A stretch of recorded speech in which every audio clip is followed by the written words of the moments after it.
police officer in the shooting death of Laquan McDonald. Police officer Jason Van Dyke faces 6 counts of first-degree murder in the 2014 shooting. Dashcam video showed Van Dyke shooting McDonald 16 times. And Chicago's Mayor Rahm Emanuel is cutting his family vacation to Cuba short. He is rushing home to face more criticism about the Chicago Police Department. This follows the deaths of grandmother Betty Jones and 19-year-old Quintonio LeGrier during a police call over the weekend. I want to bring in Shari.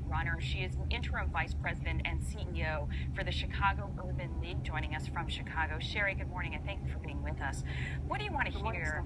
What do you want to hear from the mayor today when he gets back?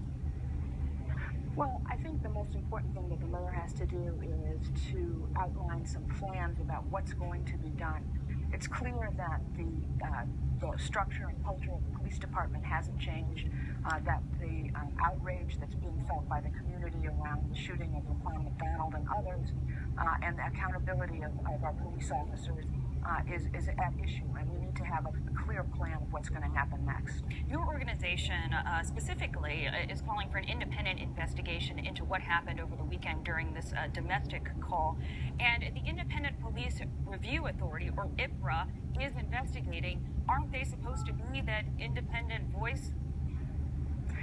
They are supposed to be that independent voice, but obviously with the Laquan McDonald case and with other cases that have been brought forward, they're not doing the job the way that it should be done. And I think there's a call right now from the community and others to just say, what are they doing? How can what their process is under scrutiny, and if they're not able to do that right now, then we really need to have someone external come in and take a look at what's going on with the police and their excessive use of force. And that is also happening as well in light of what happened with McDonald. The Justice Department is now investigating the entire Chicago PD's practices. The chief of police was fired, and the head of IPRA was actually replaced. So what more can be done as far as you're concerned?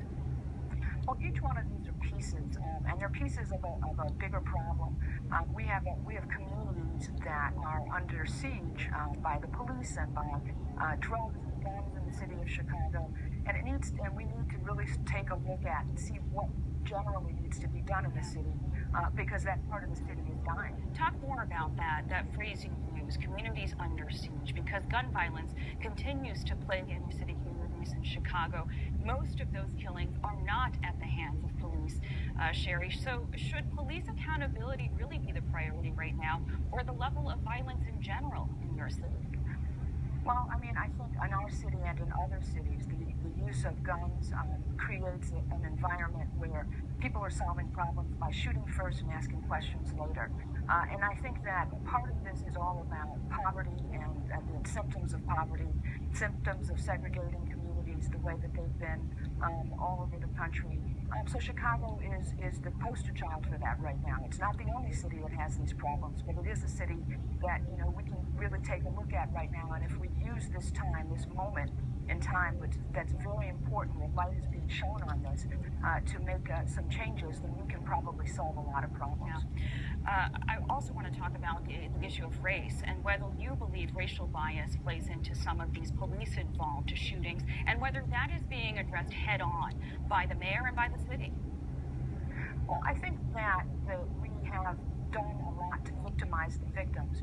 So there's a narrative around when a policeman shoots an African-American young man, how that plays out in any city, because we decided that their lives are not as worthwhile or as important as other lives, or that they are automatically gangbangers, or they have there's some reason that the police should have shot them, and that narrative has to change, because that's not true, and we're destroying a community and a pipeline of people who will contribute to the community ultimately if we give them the resources in terms of education and housing and jobs, and that's what's important. So many components to that. Shari Runner, thanks so much for sharing some of your insights with us this morning. Appreciate it. Thank you.